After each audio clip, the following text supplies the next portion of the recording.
Hey there, it's Ginger Bratzo, and we're doing something different. We're going into the old mailbag or electronic mailbag and pulling out some of these common questions that we're getting. And we thought we'd answer a few over a series of training so you would have that information. So if someone else is asking it, we find there's more than one person asking it. So your question might be in here or a question you're going to need really soon.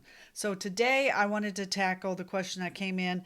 Um, Ginger, when I'm talking to a new client, so it could be a new client, patient, customer, whatever is appropriate for your industry, how much information and detail should I go into at that point?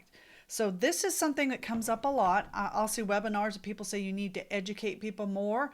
And, let's think about it from the prospect's mind. And you've been there yourself. I find the easiest way to think about it is in a car dealership. When we go into a car dealership, someone will come rushing out to you and say, "Hey, can I help you?" And you say, "I'm just looking." And so that's your call sign that I don't want you bothering me. At that point, you are gathering some information for you.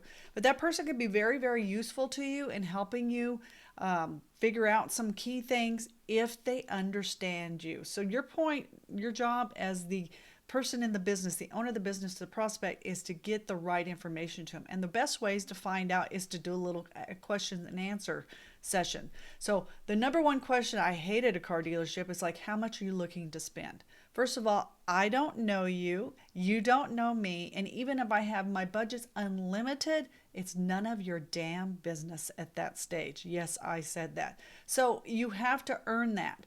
So when somebody comes in, we can whittle it down. So we got a huge car lot. We want to get them to the right side, the right part of it. So, some questions would be, are you looking to buy new or used? So, are you looking for an SUV? Are you looking for a sedan? Are you looking for a truck? Those things help to narrow down this big, big search to give them just the information they need. Because you don't want to run out there, if you're the salesman, with every brochure on every car and start talking about every feature of the car, how many fuel injectors it has, and how many cup holders, and how fast it goes from 0 to 60 miles an hour. Because that overwhelms. There's too much information. That's where you become an uninvited pest, not a welcome guest.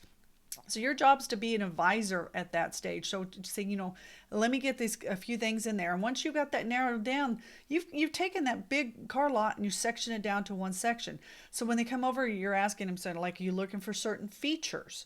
What are you looking to do with your car? So is it going to have to transport 20 kids, or is it just going to be for you and your dog and you wanted something nice? So that's going to narrow it down too and help people in that decision process in making it happen. So you take all that information, and your job as an advisor is to only give them the information they need is appropriate. And once you get it whittled down, then you can start talking to specifics. Now, from one of my clients who's a dentist, one of the best ways, is going in, if you've ever been to a dental office, you sometimes feel overwhelmed. You feel like you're overcharged. We hear that. I look at Google reviews. That's the biggest thing I hear.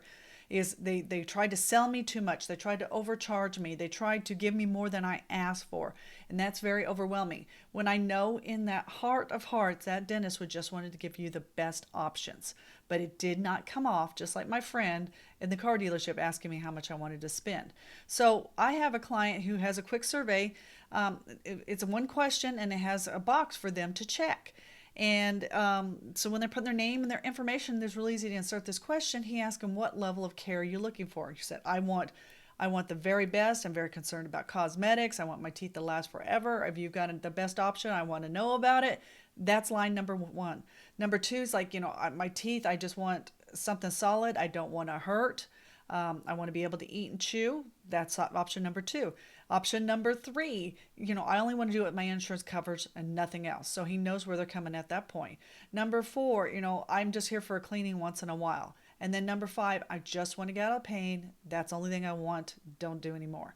So he knows what level they're on. He's not trying to, as the people say in Google, oversell them, but he's not going to over-inform them and overwhelm them in the process. Now, his next question, whatever the answer on that, so let's say they pick right in the middle, it's great. Okay, so we know and we're on the same page.